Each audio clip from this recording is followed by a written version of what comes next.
ఈ టోర్నమెంట్ జరుగుతుంది అంటే మాత్రం వాళ్ళకి క్రెడిట్ ఇవ్వాల్సిందే. సౌత్ ఆఫ్రికా ఇప్పటి వరకు ఒక్క మ్యాచ్ ఓడిపోలేదు ఈ వరల్డ్ కప్ లో. ఇండియా కూడా ఒక్క మ్యాచ్ కూడా ఓడిపోలేదు వరల్డ్ కప్ లో.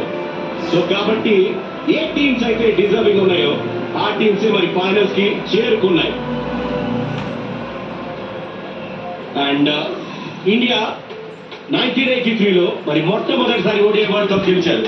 దాని తర్వాత 2007లో మహేందర్ సింగ్ ధోని క్యాప్టెన్సీలో, దాని తర్వాత 2011లో మళ్ళీ మహేందర్ సింగ్ ధోని క్యాప్టెన్సీలో. సో 3 వరల్డ్ కప్ టైటిల్స్ మన దగ్గర ఉన్నాయి. మరి 2007లో మరి వరల్డ్ కప్ అందుకున్నాము, T20 world cup.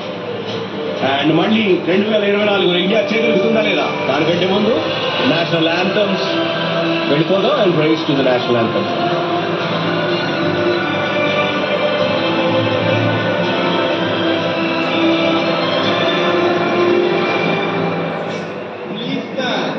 You are able to, for the anthems of India, followed by South Africa.